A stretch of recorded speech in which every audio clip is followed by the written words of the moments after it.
every business is not in the business to be in sales. People are in business of people. Yeah. If you meet people, you will thrive in your business if you're good with people. People only are interested to purchase from you if they know you, if they like you, if they trust you, if they can see who they are in you. That's who you gotta be in life in order to even just be a good human, you know? And when you're a good human, oftentimes good humans do great in good business. I've been doing sales for so long too, and it's not, people don't buy whatever it is that I can offer from the company that I work for. They buy the experience to work with me, because either, like, my big thing is I try to take the stress out of the situation for them by guiding them through communicating and helping them feel good about the process. Yes, You know? and to have a good experience. Yeah, because that's what they remember. You know, because of economics, right, it says that, hey, if things in the supply is low and the demand is high, highly valuable. Yes. Being Hawaiian is an asset, not a liability. Yeah. But we have to learn to see ourselves as an asset, like how our ali'i did.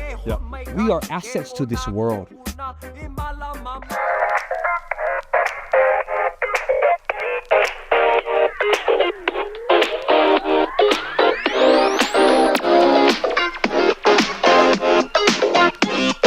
Dear Heavenly Father, thank you for today. Thank you for blessing us with this moment that we get to join here together at UQ Gym. And we all come from different paths of our journey, but we're here to celebrate this day in your name, Lord. Yes. Just use us as vessels, and let's reach one through this, and let people hear our journey, our path. Just bless this special moment for us, Lord. Just set up our hearts and let us speak freely.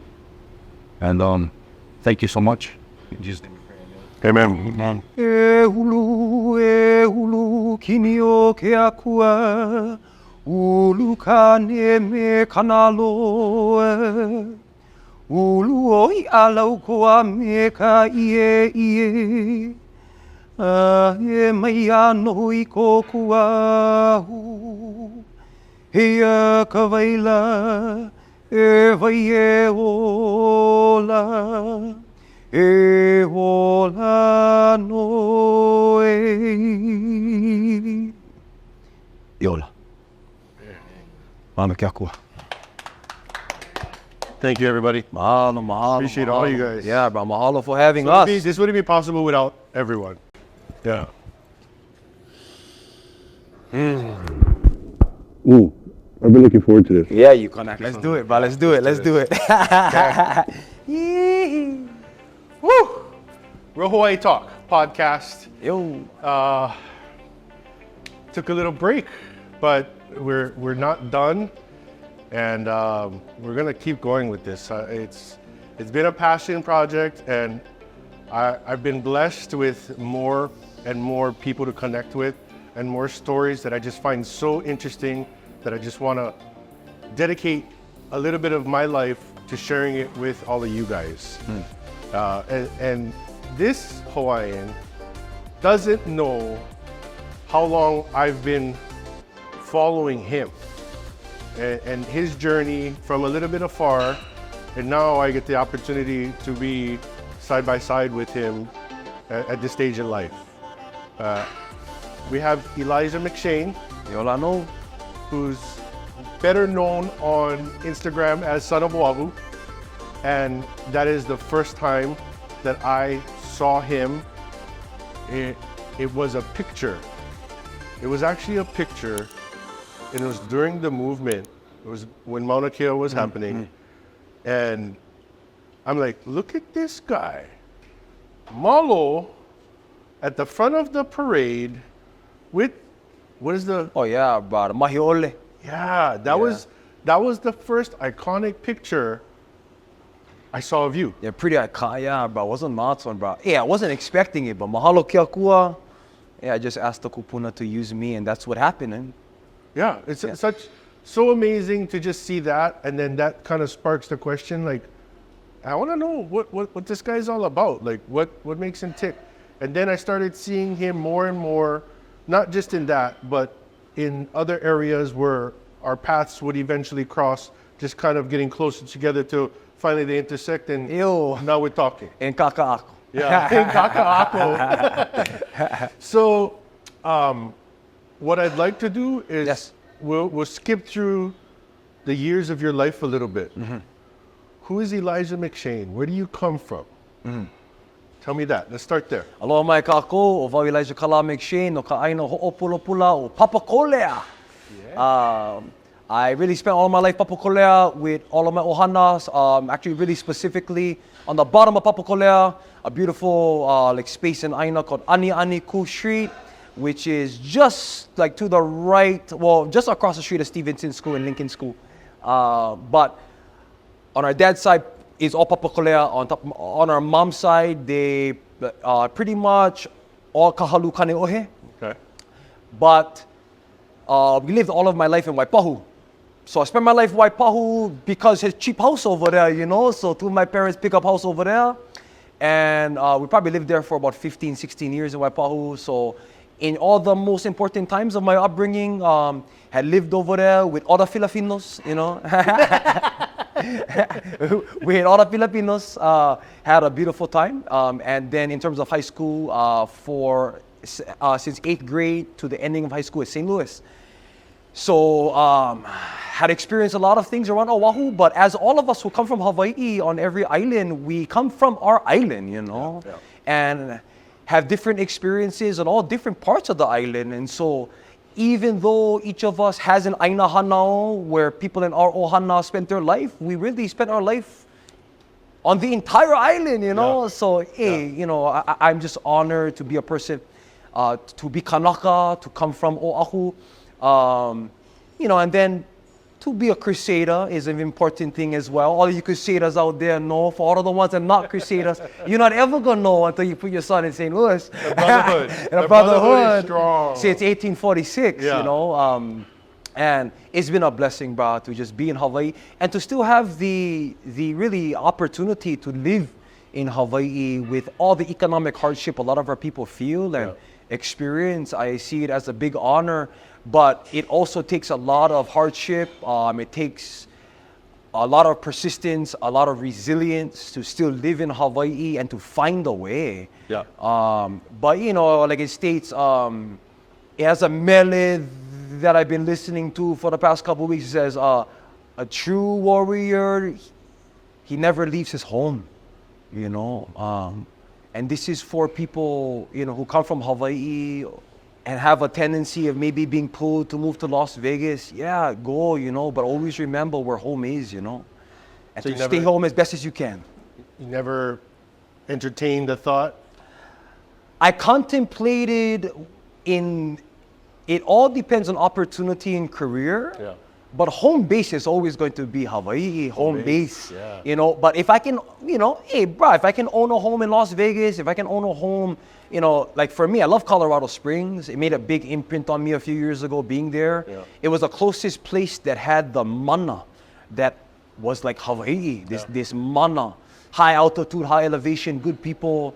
And so I've always envisioned picking up a house, you know, to like be in Colorado, but it really depends on career changes, because when you look at things in the acting space now, which just getting into acting, a huge part of film production today is not even in LA anymore. A big part of these bigger productions have moved to Atlanta.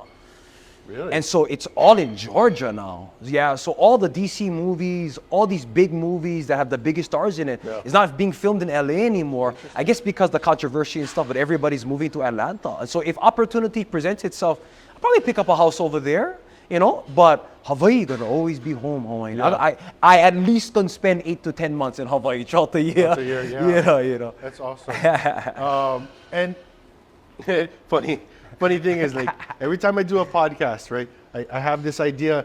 I put some bullet points in my head, like I want to touch on these things. Now, you brought up career. Yes. What is it you actually do for a living, bro? I know, bro. Hey, it's extremely. I would say it's pretty innovative because it's multi-tiered. Yeah. Like things really began to kick off maybe a handful of years ago when really introducing our work in Awaken Aloha. And the whole spark of introducing our work in Awaken Aloha was actually because I seen this huge need in the world for people to live with aloha. And I didn't see a lot of our people teaching it. Teaching it, yeah. I could see a whole lot of people who not from Hawaii, like just a good example, you know, with Ho'oponopono has really been an exploited, Practice. yeah, just Hawaiian practice around the world. Been super exploited, which previous to that, probably the most exploited practice was maybe hula.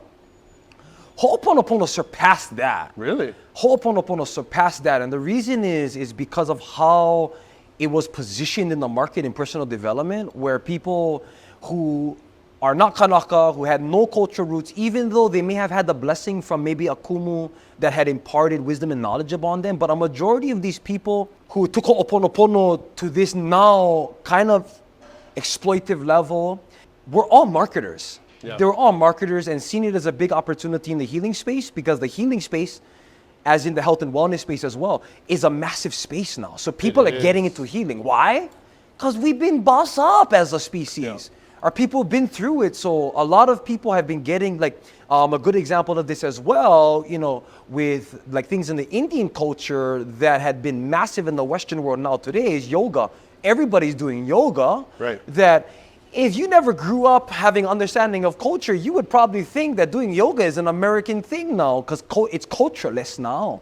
It's just for the application, which is good. But if there's no culture a part of it, it loses its mana, it loses its integrity. So do you think that there's a world where Hawaiians can lead a healing practice of Ho'oponopono?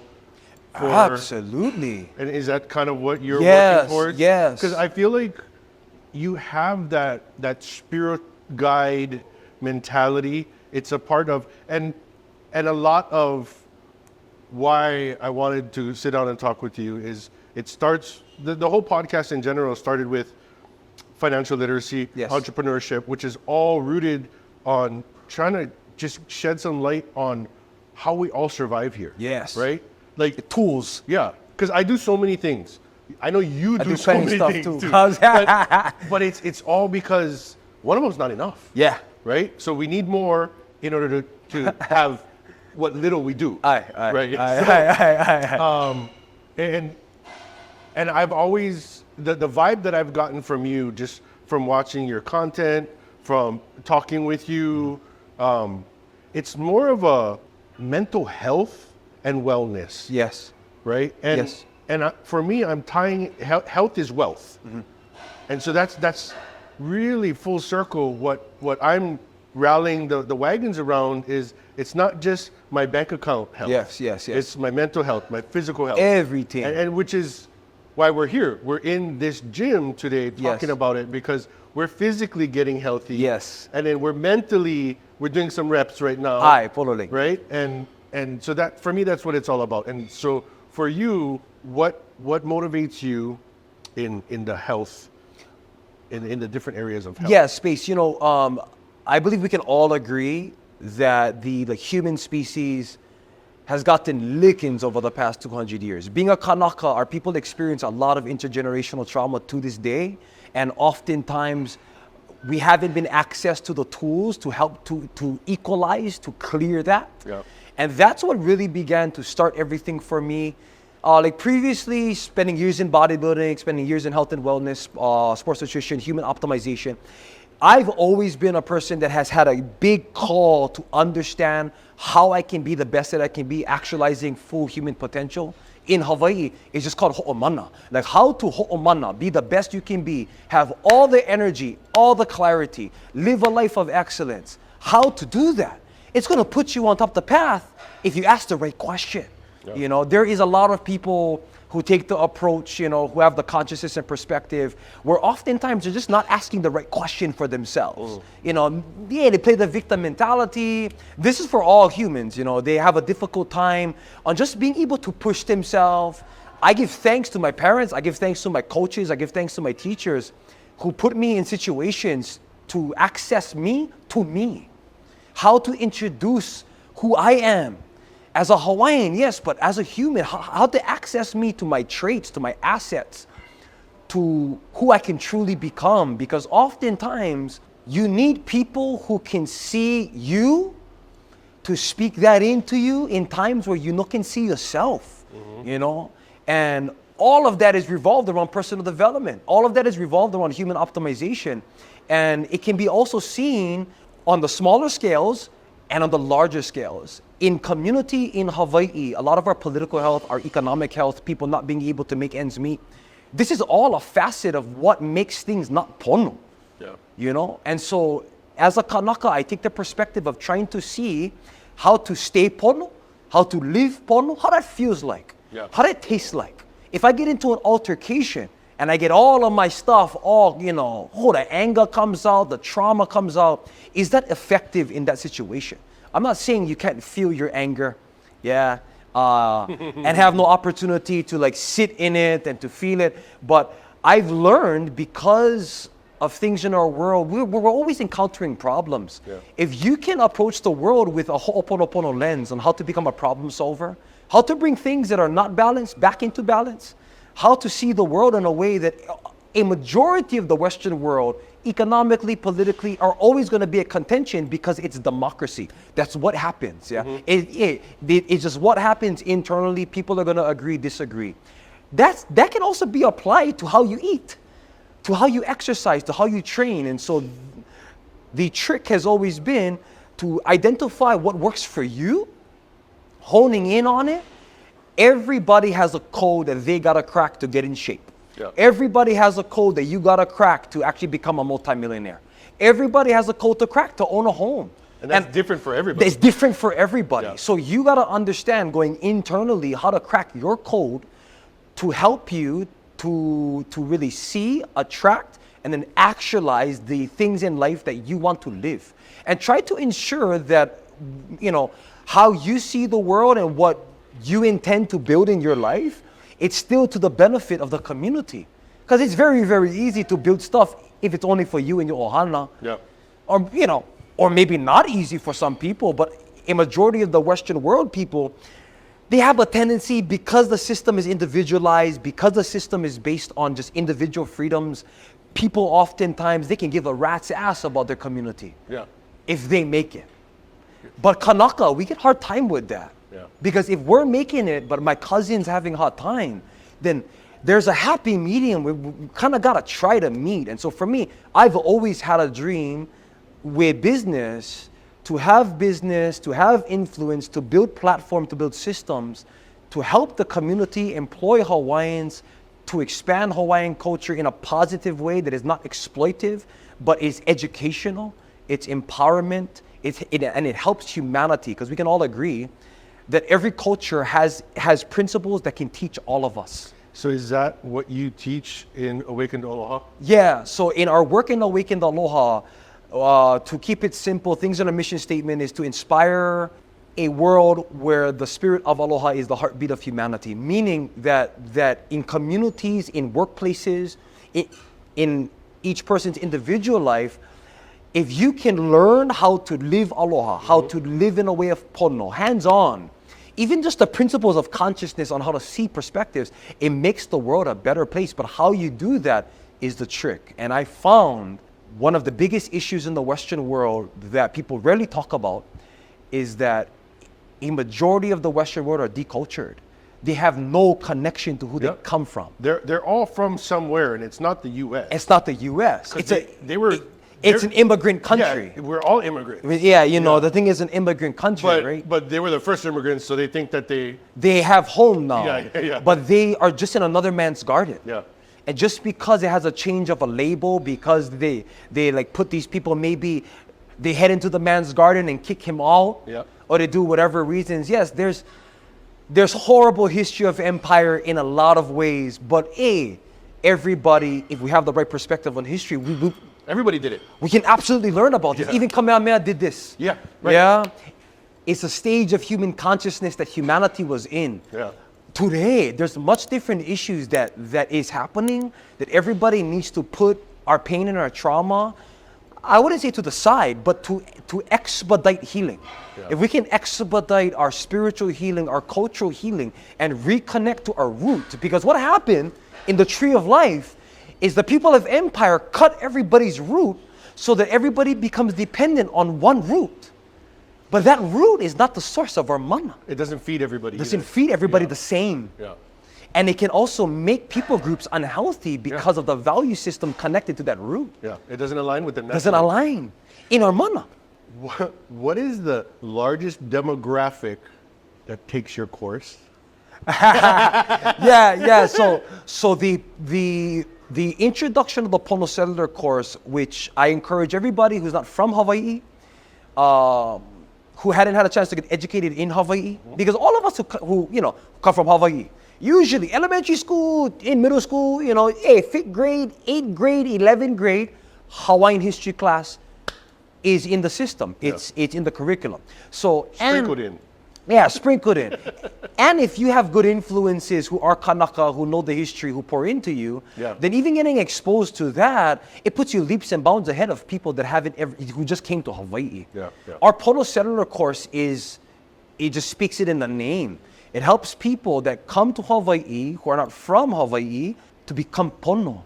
But you can know what Pono is if you don't know how Pono looks like in every given situation. And every community different, so understanding the needs of your community, understanding context, history, how to understand the principles and worldview that is inherently Hawaiian. If you never grew up with that, how are you gonna know it? You're just gonna come as natural. Yes, not natural, and you can be doing behaviors unconsciously that can be harmful. And you don't know because you came from New York. That's what New Yorkers do it. Right? And so for me, I come across a lot of people who malehini, not from Hawaii. And I tell them, you know what, brother, because you just ignorant and uneducated, I'm gonna give you a hall pass. I'll give you a hall pass, Kanaka, come on. But once you come over into this and begin to hear the truth, you know better already. You cannot claim ignorance, right? But hard to punch that into people's consciousness if there's no aloha in it. Because people begin to learn through acceptance. They begin to learn through having understanding and relationship. And so our first pathway in every aspect of our work is pilina, is how to build connection to humanity, to really see above and beyond all of the things in the 3D realm that maybe divides us.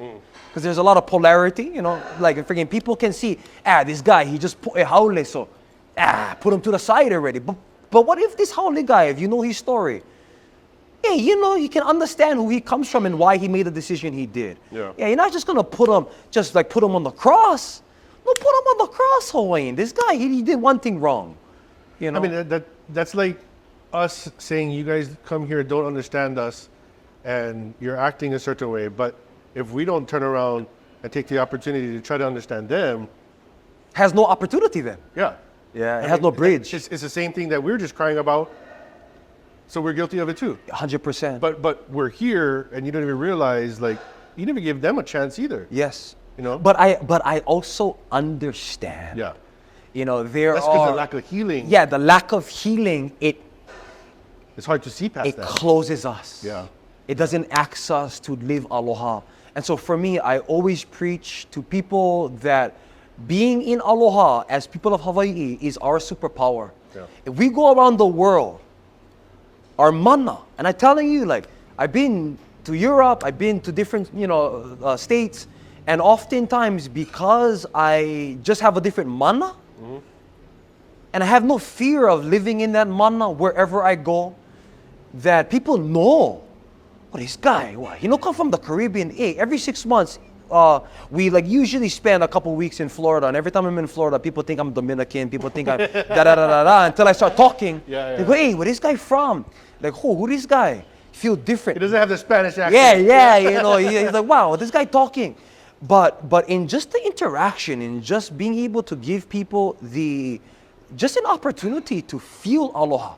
What does aloha look like, feel like, taste like? If I embrace you, you can feel them, Hawaiian. I gotta agree with that because I've done some traveling, and I think I'm recognized Polynesian. Right. So I would do our culture a disservice if I didn't already have aloha, because as soon as I'm identified as coming from Hawaii, there's a standard. They expect expectation. Aloha, right? And I'm so glad to oblige and give it because it's natural for me, right? I've seen aloha in other areas but it's not called aloha. It's just another form of love that they give off naturally. You know, I think everybody has it, but ours is special because we got a name for it. Yes. Right? And it's known worldwide. It's known worldwide. So when I go somewhere, I am Hawaiian. You gonna know I'm Hawaiian. I look Hawaiian. It's unmistakable. So I gotta live with aloha. Yes, 100% I Hawaiian. gotta. And you know, it's you see, for a whole lot of indigenous peoples, because of what has happened and because of people in our people groups have a tendency to be at the bottom of the totem pole in every statistic. Like people who come from like spaces of culture have a tendency to maybe feel inferior because of our history or just because of the system in society. Every person of color oftentimes feels inferior in the really intricate ways of human relationship. And that's also because we can maybe say our system, infrastructure, capitalism had been built on white supremacy. You can make that argument if you want to make that argument. It's kind of valid. But it's also handicapping. It's also handicapping, Yeah. right? You It's say to it, see it, yeah. And you're using it as an excuse already. Yeah, Yeah. 100%, Yeah. you know. But it's also understandable point. Yes. Because it is proven because of the past, you know, maybe 2,000 years of the influence of Rome on human society. There was a lot of racism that also came into Hawaii, right? And so, we can also see that. But what we can also see, what I've learned as a Kanaka, is that because only get about 500,000 of us on this planet, 500,000 out of 8 billion people on this planet. Wow. This makes, you know, because of economics, right? It says that, if things in the supply is low and the demand is high, highly valuable. Yes. Being Hawaiian is an asset, not a liability. Yeah. But we have to learn to see ourselves as an asset, like how our ali'i did. Yeah. We are assets to this world. All the things that we as Kanaka, people of Hawaii, bring to this earth is things that can change the entire planet around. If we choose to see our kuleana, to take up that kuleana, and to not only kind of give it to the world in a good way, but to just live it, Hawaiian. Perpetuate it. Live it. Yeah. Be it. Hume your malo. Put on your malo. Treat people well. And build business and economics all around that. Yeah. That's the foundation. That's the kahua to build the house on, if you know more. Perfect segue into building your business. Let's talk about some of your businesses. Yes, please. What is your baby right now? What's your most favorite? Which one do you want to start off with? Okay, so I mean, I would say kind of like the meat and potatoes, the ulu and the kalo. I was gonna say that's the wrong example. The ulu and the kalo, the ulu and the kalo of our work in this current time is Awaken Aloha. You know, with introducing our course, I've been thankful to have positioned the Pono Cellular course in a good way because I seen a massive need in the market. Yeah. People were asking for it. All the contention. Yeah. You go on social media is a battleground in Hawaii. Battleground. It is. Battleground. I swear you was just taking some cracks a little while ago because I saw your story and it was about the politics. Yes. Yeah, it's. And it happens. Yeah. You know, but I've built a bulletproof aura that things don't affect me because if you let all those things into you, then it impacts your aloha and your mana. It poisons the well. Yeah, poisons the well, but so for me, I get one big aura of golden light, of good mana, all that kind of stuff stay out, you know, all good, yeah. But with like Pono Cellular course has been awesome. Just in this past year, we just closed up our 8th cohort. We've had about 385 students a part of our cohorts. Nice. And people have been impacted and people are taking this intelligence and wisdom, this ike, this aloha, and applying it to become good stewards of Hawaii if they choose to live here. But there's tiers of our business in Awaken Aloha. It's a cultural business, right? It's a cultural business to an extent. But for the past 5 years, I've had an opportunity to host spaces and ceremonies, like hosting weddings. We actually host Ava ceremonies for big organizations that come to Hawaii. Wow. That has all been a part of our work. We team up with big influencers to come here to hold healing spaces. introducing people to what it feels like to be Hawaii. Yeah. And here, I don't see too much people doing it. So for you Hawaiians out there who are culture practitioners, please be in the loop, because we are in the process of introducing opportunities to take cultural practitioners, positioning them in the marketplace to make a living. Because if we're not gonna do it, the Hilton Hawaiian Village is doing it. How come we can't do it as Kanaka individual practitioners and become actually independent entrepreneurs to feed our family through what is inherently ours?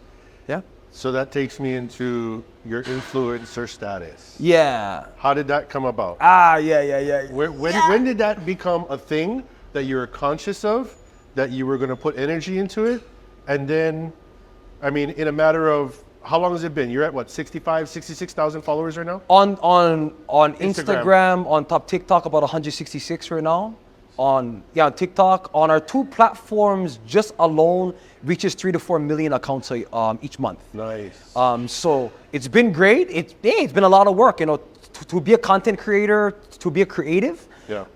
It is a full-time job in and of itself, but it's the bread and butter, and this is all organic, right? And if there's a need in the market that you feel, inspired to speak on, there's different ways to become a creative. For me, I did not see too much Kanaka speaking on our issues in a way that educates, empowers, and unifies. Never saw it. A majority of our content creators are comedians. Why? Because Polynesians are funny people. Probably one of the most funniest on the planet, and athletes, right? But in terms of education, in terms of empowerment, to just really put things out there for people to have conversation about that may be controversial, it didn't have it. Yeah, and so, easy for everybody to talk about the fun stuff. Easy for people to put out just, things in the golden light out there, how you look today, good. But all the ugly stuff, we also need to start to speak about, because it's an undercurrent that divides us a majority of the time, because it's not spoken, right? And so I started Instagram in bodybuilding. I remember the first picture I put on Instagram. This is when you can only do maybe 10-second videos on the stories. This was 2013, 8 days out of the Paradise Cup. I posted a picture in a tank top, head backward, and I was in condition and I had a bulging tricep. That was my first picture on Instagram. I started producing content since then. I didn't want to go on Instagram. Really? I thought it was that's like everybody, I kind of had hesitance on even going on TikTok, because it's just another thing. But now today, I'm thankful that I did, because it's a proven concept that you can build a career off of. Truly, you can build a career off just off of Instagram, through my contracts, through my course, through doing these things, like just the past year, we did over 6 figures in just through contracts, contacts, consultations off of social media. Just through that, you can make 6 figures. And so it's been a full-time thing in producing this, positioning, and now scaling it and seeing how to position things that are needs in the marketplace, like health and nutrition with the Pure Manna, with like introducing our YouTube content podcast. This is part of our scaling. That's in our stage 2, but really stage 1 is in stone now, and I'm super thankful.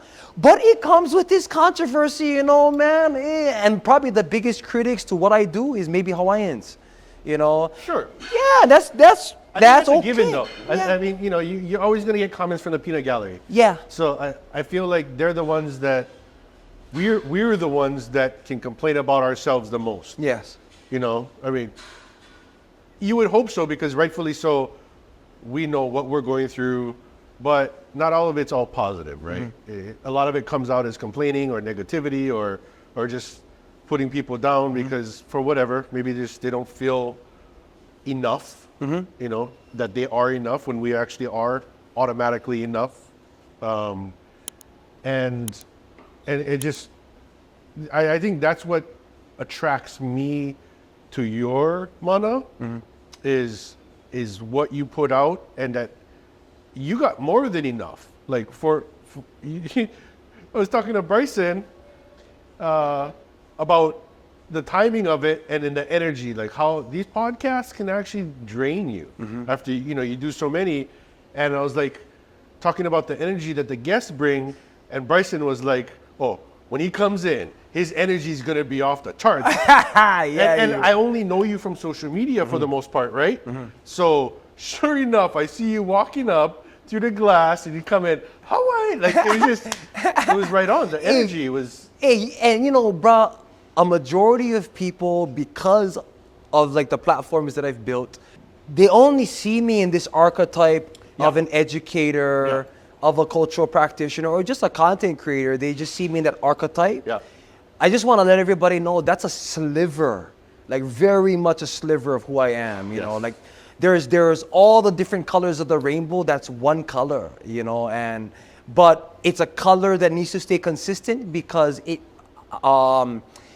helps to provide the things needed to actually help people in my audience. And so it's fine, but if you know who I am personally, that's all I gotta say. Yeah, and that's one of the main things that this platform right here allows you or any of my guests to do is let's shine a little bit of light on those other colors of who you are. On who we are, yeah. Yeah, right? And one of the biggest things that I love about this for myself, because this is a passion project, I foot the bill for this myself. Yes, I'm not making any money off of this. Yeah, you know yeah, what I mean? But what it does is I get closer to you. And then we collaborate. And then we can all elevate. Yes. And so that, for me, I cannot quantify the value of that. It's invaluable. Yeah. I mean, you couldn't pay to get this experience and all the experiences that are yet to come because of this. And so that, you see a little bit chicken skin because of that. I 100% agree.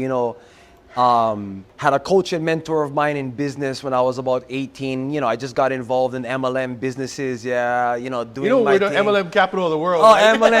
Amway, the biggest sales, but had this business mentor of mine, who at that time, I only hear people making $8,000 a month. That's big money. The two of my parents making $8,000 a month. That's even big in Hawaii, bro. Yeah. It's huge. Then I meet people making $35,000 a month, and I'm like, wait, what? But he told me, boy, you one relationship away. Yeah. Connect, meet people.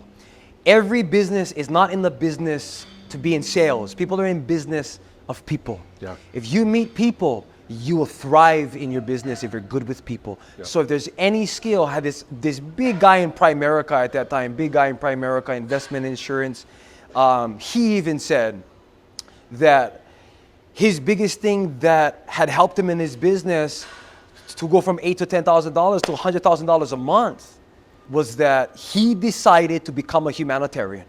He decided to put his focus on humans, to help humans, and take that perspective into his business. Yeah. And every conversation is all based on how to help people. And if people are not interested in helping, then that's it. Yeah, that's all good. But if you go every single day looking to serve, looking to build your relationships, people only are interested to purchase from you if they know you, if they like you, if they trust you, if they can see who they are in you. That's who you gotta be in life in order to even just be a good human, you know? And when you're a good human, oftentimes good humans do great in good business. Yeah. Yeah. What is the saying? People don't care what they know until they know you care. That's 100%. Yeah. Like, you care first. Yeah. Which means heart first. Yes. And if we're talking and you're not paying attention, you're on your phone, whatever. You don't care. You don't care. Yeah. I mean, body language says it all already. That's a form of communication. Yes. So yeah, I'm big on relationships. I've been doing sales for so long too, and it's not, people don't buy whatever it is that I can offer from the company that I work for. They buy the experience to work with me because either, like my big thing is I try to take the stress out of the situation for them by guiding them through communicating and helping them feel good about the process. Yes. You know? And to have a good experience. Yeah. Because that's what they remember. 100%. Yeah. They're going to get the house, whatever it is, because I'm in real estate, everybody knows that. But they remember the experience they had with me through They that brought process. Brooks. He's one solid brother. Yeah. He took care of me and all of my ohana. Yeah. So if he needs anything, I'll be there. Yeah. If he hosts an event and he invites me, Yeah. I'll come. I'm gonna come to support. The relationships, yeah, we all show up. bro. Yeah, Exactly. That's exactly what it is. Yes. Tell us about this. What is this? Okay, so Pure Manna, Pure Manna tincture right here. Pure Manna is a high concentration of kava in a tincture, but also has Hawaiian turmeric, olena from Waimanalo, and Himalayan shilajit from the high altitudes of the Himalayas. It's been really an uptrend in people understanding about kava in the market, understanding Himalayan shilajit as well, which has all 102 minerals of the body. If people in Polynesia, all of us have an understanding of ava or kava to an extent, but it heals the body. It has always been a healing drink in Hawaii, an herbal medicine, o kala'aulapa'au, to actually intake in ceremony, prayer, to connect us to the akua, to connect us to each other, and to bring, to intake ava as a community, bringing our people together. So this is a high concentration of ava, which helps to ease the nervous system. This also has a high concentration of olena, which is all here in Hawaii, which helps with inflammation. If you got pains and aches, you can intake it. It oftentimes works almost instantly because it's in 80 proof alcohol, which helps it to become an agent that goes into your bloodstream pretty quickly. And the Himalayan shilajit, 102 minerals. This has been out in the market. This came to me in prayer one day. I was sitting in the park in Wailua, asking Akua, how can I do something and have a physical product that can help our people, that is cultured, that is pono, and that can give everybody a good opportunity to gain healing immediately? And but literally, I went home, I brewed this in my small little studio kitchen that had no stove, was one hot plate with me and my girl, humble beginnings. And I processed Pure Manna for the first time, and it came out, and people loved it. And so really to this day, we actually moved a handful of shipments, about 3,000 to 4,000 bottles now. It's been awesome, and we're just in the process of introducing this inside a sports nutrition company on TikTok within the next week. And so please stay out. Our goal is to get to 1,000 bottles a month, and to scale in 1 year to about $8,000 to $10,000 a month. Or with each of our units moved every month just through TikTok and e-commerce. Okay. So, but this is our first product. That is. Kind of in the process of putting together a meal enhancement product, which I think is going to help in our overall health and well-being. But when you ask all of my good brothers who take the Pure Manna, they know, and their wife know, the Pure Manna work. And so you take this, you have a little bit of intention given in pule, and you take about a half a ml right there, half of the dropper, put them right underneath your tongue.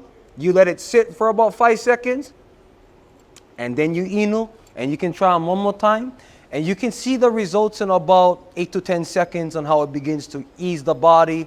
As everybody knows, in intaking ava, right, it has an impact on your tongue. Things in your mouth become, pretty much completely numb. Mm-hmm. That's all the kava lactones at work, healing the body, and it goes through the body, through the small intestine, colon, everything. Helps everything to also ease down, yeah. Okay, so I'm gonna put the call to action. We want to help him get to 1,000 bottles a month. Hey! Okay, everybody watching this, let's Aloha his brand, help him out. Yes, and the link is gonna be right here. Yeah, right here? Is it right here? Yeah, you. Okay, and then the other thing that popped up on my radar recently was the influencer. Mm-hmm. Are you putting something together to help with that? Yes. So I wouldn't really say, because this term influencer has a bad rap for a lot of people, because influencers come to Hawaii, they meet they do these things, yeah. But impact influencer is what I coined as a term. Yeah, and so to become an impact influencer, meaning that you build a platform that has contribution to the soul of humanity, helps people, impacts people in a positive way. I've seen that there are a lot of people, brands, organizations who do not have a platform, especially people who are in there, maybe who are maybe, the age of the baby boomer, maybe ages 50 and up, have an established business, but they have a difficult time to reach younger audiences. Yeah. They don't know how to do it. I know how to do it.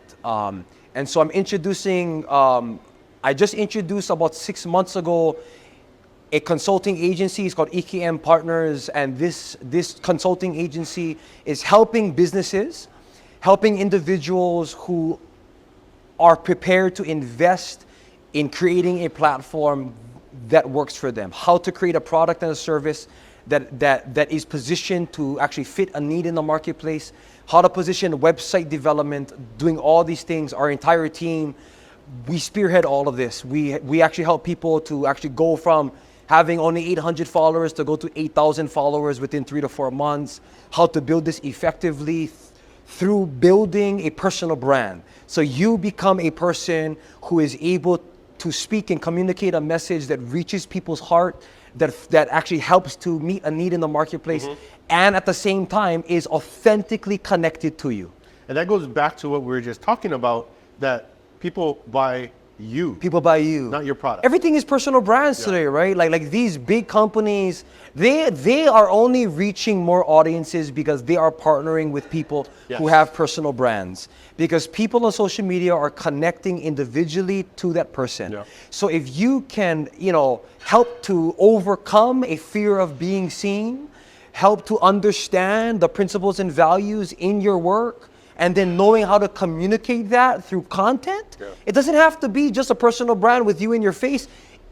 It can also be a faceless brand that really communicates and still connects. And faceless, just real quick, faceless is you can put out content, you can put pictures, videos, and then you can actually do voiceover. You can do so your voiceovers. voice over video that takes somebody through whatever journey it is you're trying to communicate or share with them. Yes. And so there's ways. If you're afraid of being in front of the camera, we got 3 cameras on us right now.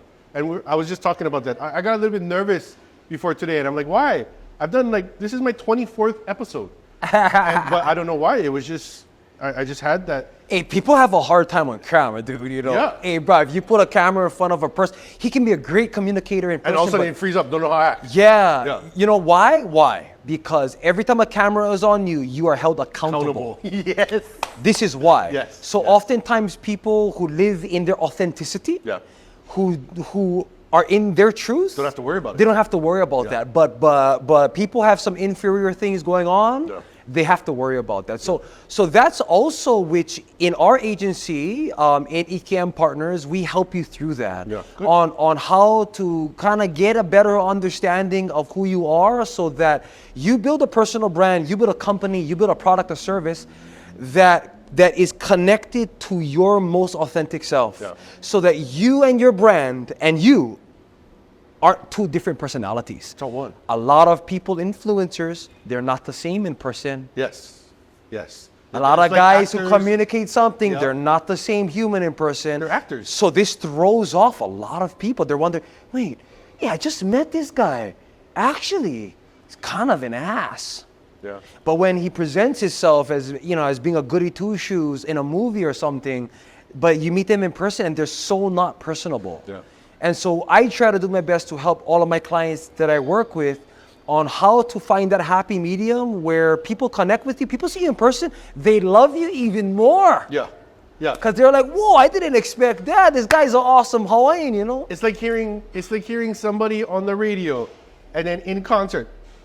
They sound two different. Yeah. Either they sound really good Or two different. Like, this guy horrible in person. Yeah.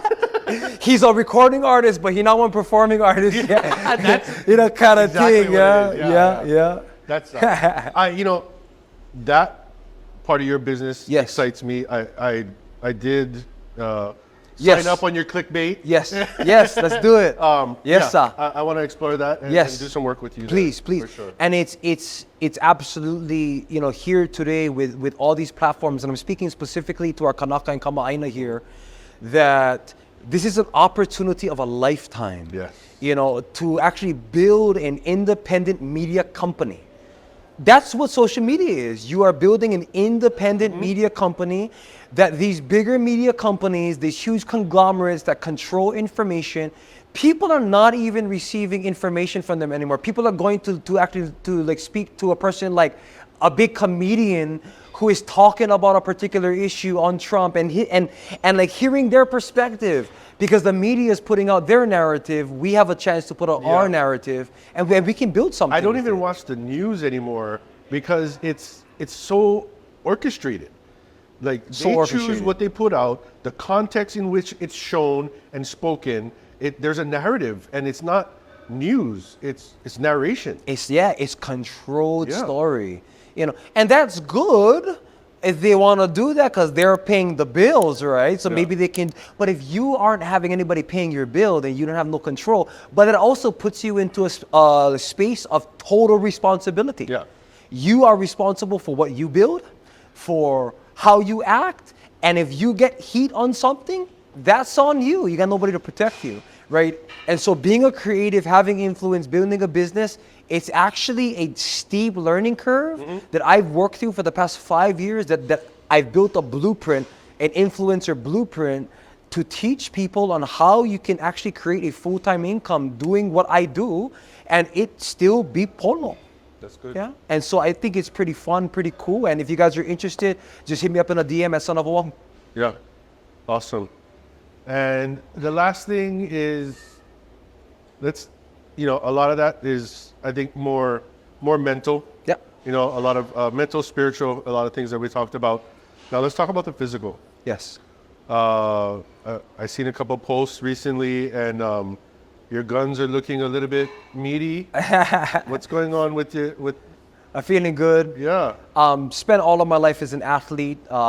Again, the two of my parents are the only ones that I really got to thank for that. Come from athletic family, which I believe is just an amazing gift. Yeah. If you have children, please put them in sports. They get an understanding how to be on a team, how to work together, on how to be put under pressure and not crumble. Like all those things are all involved in sports, but A lot of self-discovery. a lot of too, self-discovery. What you're capable of. 100%. If you're willing to push yourself, you can have anything you want in your life. Yeah. But in current day, I'm just on my 8th day of a cleanse. Haven't been eating any foods for the past 8 days outside of grapes and cantaloupe, having juices. Feel the best that I felt in a long time. This is also a spiritual practice for me. I try to do a cleanse every 3 months. Sure. That all sparked in fasting just on my spiritual journey. In 2016, I came out of bodybuilding and I went completely vegan. I was on my path of rediscovering who I was, and I went on a 3-week fast of eating. In 3 weeks, I didn't eat any solid food. I didn't eat fruits, nothing. I had only water and a little bit of cranberry juice every other day. And it changed my life completely. Yes, I lost 55 pounds in 3 weeks. I went from about 200 pounds to 145. But that's kind of more at the peak of your bodybuilding. So you got a lot of muscle on. I was 255 Yeah. at my biggest, but then I came out. I lost about 50 pounds in a year, just because I came off all the PEDs. I wasn't eating 8,000 calories each day. I quit cold turkey. I didn't do anything to off cycle, PCT. People know bodybuilding. You know what I'm talking about. I didn't do any of that. I stopped eating completely and stayed out of the gym for 3 years. That sounds like it would be a hard crash. Hard crash. And what? Yeah. I couldn't even I couldn't even step foot into a gym because I was so attached to an identity of being a bodybuilder. Yeah. It was so unhealthy for me that it was who I was at that time. I didn't have any other aspect of who I was, and so I went on a path of self-discovery. But on that 3-week fast, I was introduced to my spirit, to who I was. The ending of those 3 weeks, I had a first-time opportunity to have a spiritual conversation to God, to actually have this huge intervention with spirit to help me understand who I really am. On the outside of all of this ego stuff that people put out there, who I am first is spirit. That's who we come first, is spirit. Then we're human.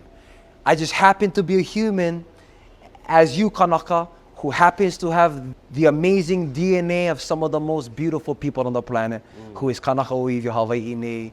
And then after that, I'm a male. Then after that, I'm everything else, And so in current day, I just knew, just about a year ago, I was like, I feel the best as an athlete when I'm disciplined in structure. Yeah. I feel the best when I'm like each and every day. You got a routine. I get to apply myself. Yeah. I get to have goals, you know, and every person's different. People out there, you know, who have not been introduced to actually being in a disciplined lifestyle, potentially it's not for them. Yeah, but I put an invitation that you can never know if it's for you unless you go and explore it for yourself. But it's also, you know, yeah, I hate to bring up Trump right now, but he had an interview when he was in his 30s, you know, in his penthouse. It's because I'm watching a Netflix documentary on Trump right now, because I'm doing my research before I judge, you know. I'm doing my research, I'm you know, getting an understanding of who he is. He did this interview, he was about 35. He was building his first building in Manhattan. And he tells the person who's interviewing him that, you know, that he believes that a percentage of people who are out there who come into this earth have a killer instinct. And there are people out there who just don't have the killer instincts. Yeah. And then he said, and I just learned through all of history that it seems to be the ones that have the killer instincts who end up on top. Yeah. That's true. That's true. It is. That killer, though, I think is has more a negative connotation. Yeah. But it's just somebody with drive. Who has drive, who has ambition. Yep, that's grit. Who's progressive. Yes. You know, who can move through obstacles immediately. And who doesn't give up. Who doesn't give up. Yeah. Who fights to his last breath. That is also what you could be called, killer instinct. It could also be called the heart of a warrior. Yeah. Which we come from a warrior class people as Kanaka, as people of Polynesia. All indigenous, all humans at one point in time were a warrior class people. Yeah. Yeah. It was survival. It's what you needed to do, or else people are going to come and take over your whole village. Yeah. Can't be having that happen. No. But oftentimes it's the kane, it's men who are put in that particular position. Yeah. In current day, though, there's opportunities for all humans. Okane, Ivahine. Bro, if you want to apply yourself, there is space to do that. Yeah. And so in current day today, I just re-implemented all of my tools that I also implement in business, because these are universal tools. Mm-hmm. They aren't just for getting in physical shape. They're needed in every aspect of life. And I'm training it again, and I feel amazing, healthy, and I'm going on an off season for the first time in about 5 years. About 8 years. And what for the viewers, what's off season mean? And off season is just a time to put on muscle. Okay. Just putting on muscle intentionally. You're getting back into bodybuilding. I've always been a bodybuilder. Yeah. Everybody, you know, football season, people ask me, hey, who's your team? Who's your team? If I give them any answer, I tell them, Bryce, the Crusaders of St. Louis or Kalaipohaku is my team. Yeah, it's just high school, huh? But I haven't always been a sports guy, but if I had to choose a sport, I have always been a bodybuilding guy. So I keep up with every competition. Who's the cream of the crop of the sport right now? You know, and just like since about a month ago, had the biggest event in bodybuilding. Olympia. Oh, the Mr. Olympia. Yeah. I watched the Mr. Olympia live in my living room with a good brother of mine who is also a St. Louis athlete. Yeah, hey, Doza. Bro, big shout out to you, Doza. And I just love every aspect of bodybuilding. It could be an unhealthy thing for a lot of people. Okay, it's not for you. But to each his own. Yeah. I've always been a bodybuilder, and I'm looking forward to going into the off season, and let's see what the future holds. It's actually purposed because I'm in my early stages of film right now, and so I'm preparing to actually actually introduce and produce a film in about a year. The whole script is already completed. And so I'm in the process of putting together a pitch deck and doing that stuff to get the funds and resources to actually produce and direct the film that I'm probably going to be the lead in. Nice. And so I just want to be an in-shape ali'i. Yeah. That looks like how our ali'i looked, or how they're depicted in the paintings at least, yeah. And speaking of that, weren't you in a film that kind of recently was? Yeah. So this past year, I had a beautiful opportunity to actually be a co-lead in 2 films. There was Huli, that was a good brother of mine. He came up and spoke to me. He was interested in producing a film. It's a boxing film. Huli is a boxing film. So I co-led him down a short film, about 15 minutes, as a Hawaiian boxer. And so I had a film there, and then had Kukini, who had been a film introduced through the State of Imagination of Polofunga, which Everybody's heard of Palafunga Yep. here in Hawaii. Her and Mitchell Merritt came together and created a screenwritten film that takes place in the 1800s here in Hawaii of Kamehameha. And as a matter of fact, in a couple of days is going to be our cast and crew premiere again for people in our family and friends. That's so cool. And in 3 weeks, there is big potential. I'll be hosting a screening in Kailua, so I'll hit you up on a text and just me know, big that's my invitation to backyard. Yeah, come and see the film. But Kukini, I would arguably say is probably in all of the films and short films that has come out of Hawaii, to each his own. But because it's Hawaiian culture based, it's the first time that an ahu'ula, a real ahu'ula, is presented on film. It's the first time in this particular story, like taking place in the time of Kamehameha. I would say this, it's one of like the cream of the crop films to ever come out of Hawaii in a short film. I'm excited too. It's been amazing, yeah. So, Kukini crew, peace and love to you guys, Huli crew, and to everybody who spearheaded Huli. Speaking to you, Brother Daniel, and all of the crew out there, just amazing job. Appreciate you guys, and it's been an amazing experience. So I'm looking to actually do a film of my own pretty soon. You know what? That's some exciting stuff. I mean, everything that you've got going on is so inspirational to myself, of course, but I think it's going to strike a nerve with a lot of viewers that to kind of see what you're doing, how you're doing it, and the way that you're doing it is so pono, so good that it'll resonate with so many more people. I hope so. Huh? Not just Kanaka, not just people from Hawaii or people that are here now. It's very magnetic. It is, and I can't thank you enough for coming out to talk to us and share. I appreciate you, this Brother Brooks, for today. just all the good work too, brother. We're all in this together as Kanaka. If each of us in our lahui is just parts of our body, we all have a part to play. Yeah. So, if you playing the part of the pinky finger and you angry at the knee, let me be angry at the knee, same organism. Hey, we're all one people, all in one community, and we're trying to do our best to stay as healthy as we can, as expansive, as optimal, as rooted, as spiritual, as cultural as we can, and we all do it differently depending on the part you play in us as Kanaka Ikalahui Hawaii, And so, brother, I appreciate all the good work, my man. You keep it going. It's been inspirational seeing all the content that you've been putting out as well in real estate investing. Thank you. Hey, to be in real estate, guys, there are opportunities out there for you to stay in Hawaii. There are Kanaka doing good work that all you gotta go to is a workshop. Invest a little bit to learn, to grow. Invest in yourself. Invest in yourself, because if you do not, nobody will invest in you. There are leaders out there that are not a part of the system, the big organizations, being a part of the corporate structure. Yeah. There are entrepreneurs that are Kanaka and Kama'aina who have built empires that is helping them in their ohana. You can do the same. Believe in yourself. Look to Akua. Look to your kupuna. Understand who you are and your kuleana to Hawaii, to yourself, to your ohana, and to the planet.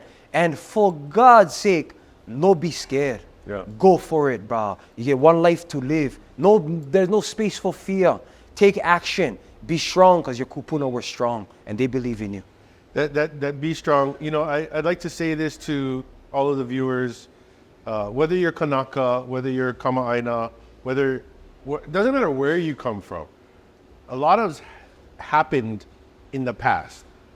A lot of it didn't happen while I was alive. Mm-hmm. And although there needs to be some healing from some of that, I also have a kuleana to strengthen myself to be able to handle current day problems and life. Aye. So yeah. you cannot just sit on the side and complain that we don't have this, we never get this, they took that. You also have a kuleana and a responsibility to go try get some of it, to enable yourself, to enable your keiki, Yes. to be able to survive in today's economy. Because I'm Hawaii, he's Hawaii, and he's doing it. Sometimes I struggle, but I'm still doing it, and I'm not gonna give up. So that's on you guys. Oni pa'a. Oni pa'a, that is in the words of Kamehameha, e lima, that's his kingdom model, and it was also our Queen's model. Oni pa'a, steadfast, established in what? In the midst of the tides that come. Yeah, because everything has always been happening to Hawaii. There has always been changes, always been infiltration. And there will always continue it's to be. always going to It's not gonna happen. stop. Not going to stop. So all you can do is get stronger, be resilient, stay in your heart, and be fixed in who you are.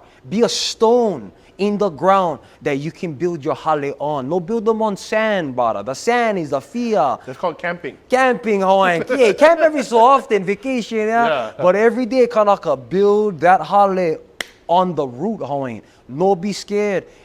If you aren't a kanaka, you know, who speak Olalo Hawaii, which everybody's learning. I'm learning and growing, you know, Ika Olalo Hawaii, but how I do so is because I'm inspired and motivated to ensure that my keiki and my mo'opuna, Olalo Hawaii piha. So I gotta do it first. You want anybody to do something in your life? You do it first. Be the Then change. lead by example. Ai, polole. Mahalo kanaka. Love you, ba. Mahalo. Ba, was on good vala ao sesh. Eola.